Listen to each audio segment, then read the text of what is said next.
The Sound Current Tradition. Author, David Christopher Lane.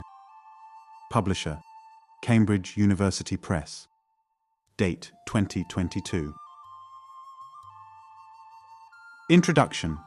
The practice of listening to subtle inner sounds during meditation to concentrate and elevate the mind has a long history in various religions around the world, including Islam, Christianity, Hinduism, Buddhism, Jainism, Sikhism, and other spiritual movements. K. Singh, 1974, Khan, 1996, Beck, 2009. Even Western-based religious traditions, particularly certain Gnostic schools, have mentioned listening to a divine melody which lifts the soul up to higher regions. The Nag Hammadi Library, discovered in 1945 in Upper Egypt, for example, contains the only existing copy of an early manuscript that gives high praise to a spiritual sound.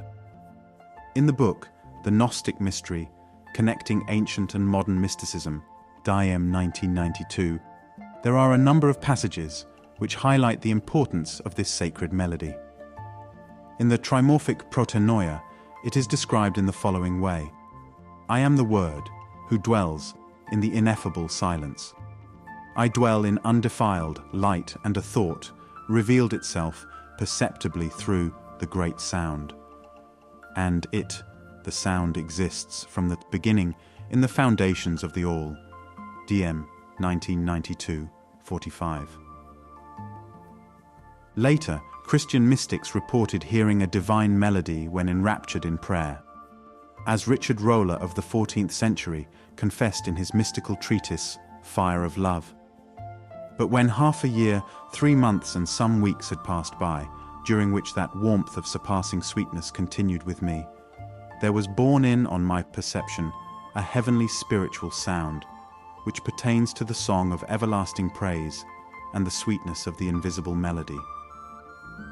Invisible I call it, because it can be neither known nor heard, except by him to whom it is vouchsafed, and he must first be purified and separated from the world. For while I was sitting in the same chapel, and chanting psalms at night before supper as I could, I heard as it were the tinkling music of stringed instruments, or rather of singers, over my head. Roller, 1996, 38. Other Christian mystics have also alluded to a divine sound or melody. Jakob Böhme, 1575-1624, in his text, The Aurora, Böhme 1914, speaks of hearing a plethora of musical instruments playing as if by a divine orchestra, and which reaches out towards eternity. D. Scott Rogo, 1950-1990, who wrote 2 books on paranormal music experiences, makes the argument that hearing mystical sounds is a transcultural phenomenon and not merely relegated to those of a religious bent.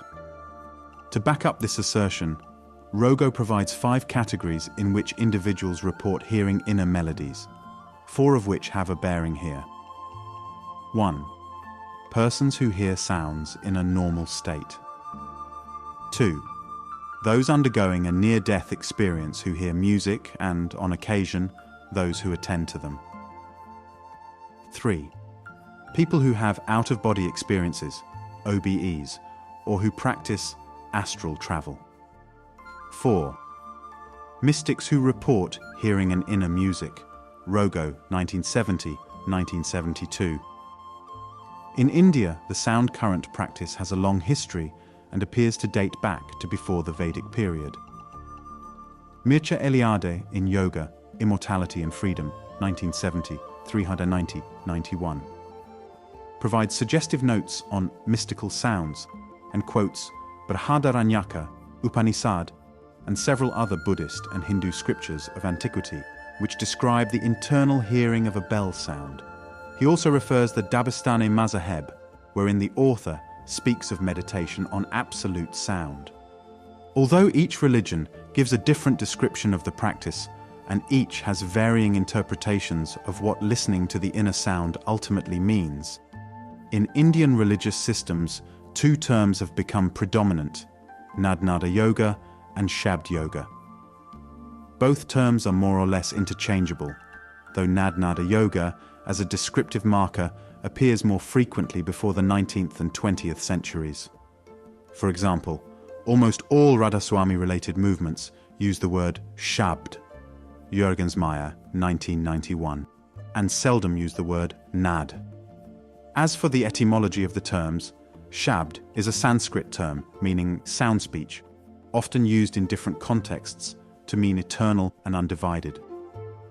Nad or nad is also a Sanskrit word meaning sound, usually in terms of something sacred or transcendent. Early figurines discovered in Mohenjo-Daro and Harappa, in the Indus Valley, which date back to before the Vedas, suggestively indicate that some form of yoga was practiced.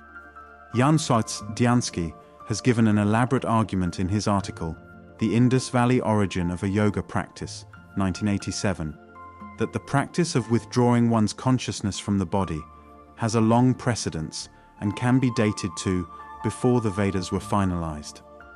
As Diansky explains, the system of yoga, which originated in the Indus Valley, has existed for more than 5,000 years and is now moving from being an Indian tradition to becoming the common property of all humanity. Diansky, 1987, 89-108. In the book, Listening to the Inner Sound Current, The Perennial Practice of Shabd Yoga, Lane 2018, we pointed to the ubiquity of sound current practices found throughout the world, arguing that it is reasonable to assume that the interior exploration of one's own consciousness by hearing subtle sounds and contemplating inner light is not merely a cultural artifact restricted only to certain geographical regions, but is rather a biological inherency, part of what is neurologically possible among Homo sapiens, which can be potentially accessed by anyone, anywhere, and any time. In short, Shabd or Nad yoga elicits a structural pathway within one's own neuroanatomies.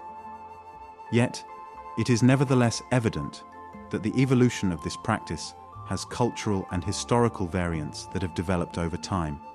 Indian spiritual systems, in particular, have defined and refined the technique and have given the most exhaustive treatment of the subject in the world. Since listening to the inner sound to elevate one's consciousness is a neural possibility within human beings, and that it most likely has a naturalistic origination, the question we wish to explore in the following chapters is how the practice manifested over time in differing geographical regions. What we discovered in researching this from a historical and sociological perspective is that the modus operandi of concentrating on inner sounds seems to be invariably intertwined to the theology of the local region. In other words, Christianity's understanding of Shabd Yoga, a term we will use loosely to mean simply any form of meditation that listens to the inner sound for concentration, is invariably explained in light of the Bible, whereas Sikhism's understanding is explained in light of the Sri Guru Granth Sahib. The universal aspect of sound meditation, in other words, is relativized by the historical time and context in which it is practiced. Today, there are a number of new religious movements which have made listening to the inner sound current a cornerstone of their teachings. These groups include the Radha Swamis and their various branches, the Divine Light Mission, Ekankar, MSIA, Masterpath, Sawan Kapal Mission, Kuan Yin Ching Hai, Self-Realization Fellowship, Manavta Mandir, 3HO, ISHA, and even Theosophy, among others.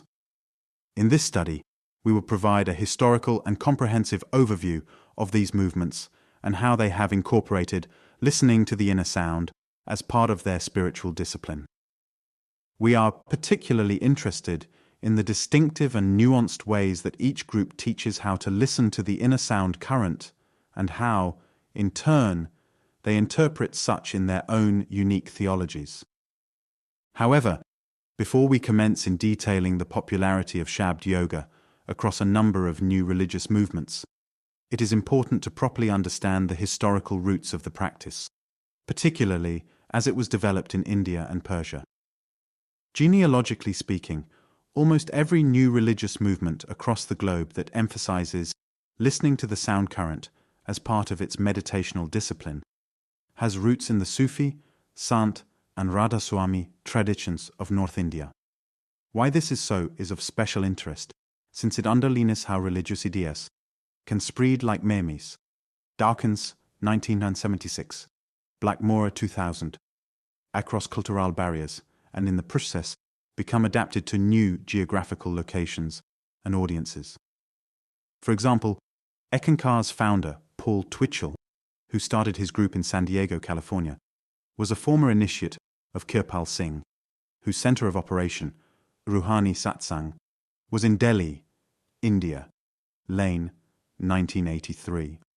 Although there are definite similarities between both groups, Twitchell modified Shabd Yoga teachings so as to appeal to a more westernized clientele, Lane 2020A.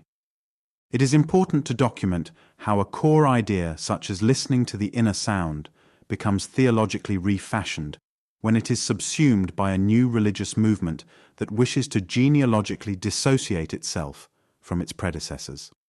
The reasons for this can be manifold, but it is primarily because the emphasis is centered on becoming established as a separate entity that the newly emerging religion and its founder disconnect instead of integrate the past from which they arose. This is mostly because there is a tension or fear that if such a past connection is made, the group will attract fewer followers. K. Lane, 1983, Johnson, 1998. Although the essential principle of Shabd Yoga, hearing inner subtle sounds to concentrate the mind, may not dramatically change, how one views its purpose and efficacy is open to a variety of fluctuations related to time and place. In the following chapter, details about the relevant neurobiological basis underlying such a discipline will also be explored, since it clearly indicates the transcultural nature of the practice. We will then focus on how the confluence of Sufism, Santmat, Yoga, Tantrism, and later Sikhism led to a modern-day articulation of Shabd Yoga and the efficacy of listening to the inner sound current as an elemental spiritual technique. The goal here is to present a clear and comprehensive historical guidebook to groups which share a genealogical connection, association, and a specific yogic technique. In the conclusion, we want to explore how Shabd Yoga-related ideas may take on still newer forms and newer ways of expression in the future, especially in light of how technologies such as virtual and augmented reality are being employed.